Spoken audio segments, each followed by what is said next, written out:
नमस्कार। India debate में आप सबका स्वागत है। मैं हूं आशुतोष पाठक। महाराष्ट्र से बड़ी खबर का मतलब आज मुंबई हाईकोर्ट की खबर। मुंबई हाईकोर्ट ने एक जबरदस्त फैसला दिया। फैसले में कहा कि प्रोटेक्ट द प्रोटेक्टर, प्रोटेक्ट करो उसको जो तुम्हें प्रोटेक्ट कर रहा है, जो लोगों को बचाता है, उसे बचाओ। और पूरे ड्रग कार्टेल में हंगामा मच गया। ठाकरे के गैंग में हंगामा मच गया है, ठाकरे के गैंग में। और प्रत्येक दिन एक कदम आगे बढ़ रहे हैं। प्रत्येक दिन, हर दिन कुछ ना कुछ लगातार चल ही रहा है। तो कल मुंबई हाईकोर्ट का एक फैसला आया। फैसले में ये जो ठाकरे का जो ड्रग कार्टेल है ना, उसकी नानी याद आ गई। मुंबई हाईकोर्ट ने कहा कि फर्जी कंप्लेन पर एक ईमानदार ऑफिसर को फंसाने का यह धंधा बंद करो। मामला है उस ईमानदार ऑफिसर का जिसने मुंबई में कोहराम मचा दिया था और इस ड्रग कार्टेल की मांद में घुस करके इस ड्रग रैकेटियर को, जिसका इंटरनेशनल रैकेट है, उसको बर्स्ट किया था और बड़े बड़े रसूखदारों को, सफेद पोशों को उसकी गर्दन पकड़ लिया था। जैसे ही सफेद पोशों की गर्दन पकड़ी कि mafia drug cartel Thackeray gang पूरी तरह से एक्टिव हो गया। मामला है समीर बानखेड़े का। श्रीमान समीर बानखेड़े के समर्थन में मुंबई हाईकोर्ट ने आदेश दिया। किसको आदेश दिया?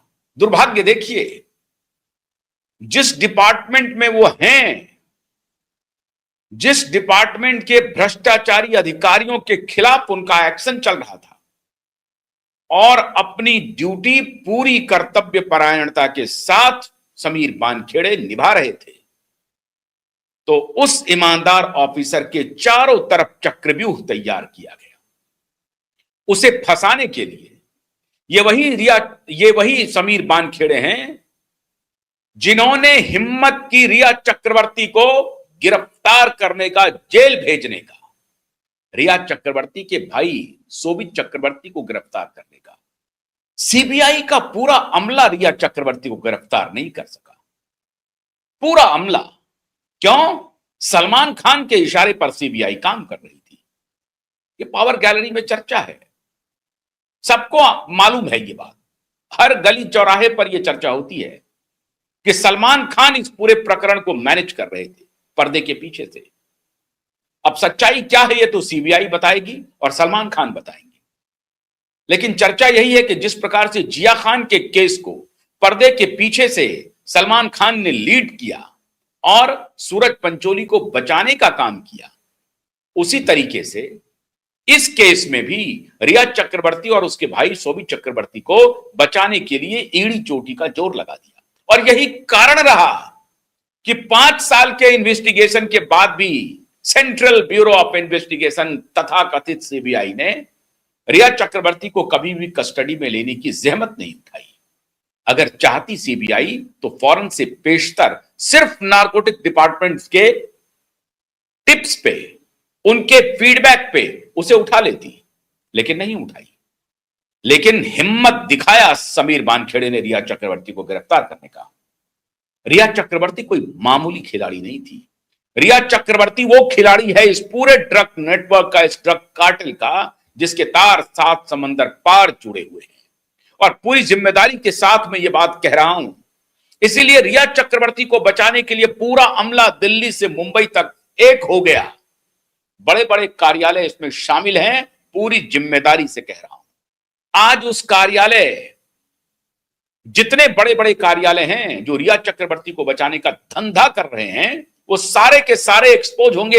आज नहीं तो कल, कल नहीं तो परसों, परसों नहीं तो 4 दिन बाद, लेकिन वो एक्सपोज होंगे। एप्स्टीन फाइल तो आ गया ना सामने। आ गया है एप्स्टीन फाइल सामने, और एप्स्टीन फाइल में जिनके जिनके नाम चल रहे हैं इस देश में, वो लाख छुपाए छुप न सकेगा, राज बड़ा गहरा है, वो निकल के आएगा। रिया चक्रवर्ती के संबंध उन खिलाड़ियों के साथ रहे हैं और इसीलिए समीर वानखेड़े पर कुठाराघात हो रहा है। क्यों? क्योंकि एक बड़े ड्रग कार्टेल जो इंटरनेशनल माफिया है, उसके एक प्यादे को गिरफ्तार कर लिया था और वहीं से लीड मिल रहा था समीर वानखेड़े को, असली गुनहगार तक पहुंचने का लीड मिल रहा था। सुशांत के हत्यारे दुबई में हैं, सुशांत के हत्यारे यूएई में हैं, या सुशांत के हत्यारे स्विट्जरलैंड में हैं, पता नहीं है। लेकिन कुछ हत्यारे फरार भी हो गए हैं, इसकी सूचना है, इसकी सूचना नारकोटिक्स डिपार्टमेंट को है।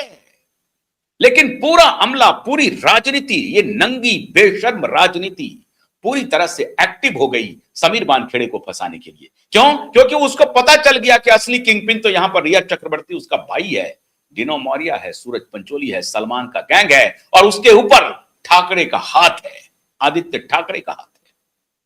तो समीर वानखेड़े को पकड़ लो, जैसे तैसे पकड़ो, किसी तरीके से फंसाओ। जानते हैं कैसे फंसाया गया? कल्पना कर सकते हैं मुंबई हाईकोर्ट ने जो आदेश दिया है, कल्पना कर सकते हैं आप? वो बेशर्म नवाब मलिक, जिसका दामाद अब इस दुनिया में नहीं है,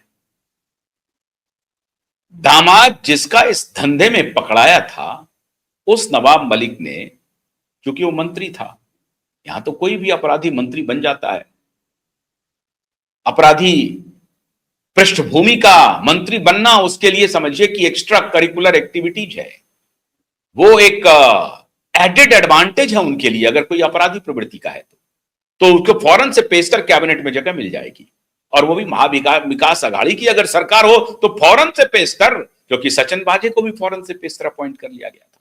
तो श्रीमान नवाब मलिक मंत्री थे, मोर्चा खोल दिया उनके खिलाफ।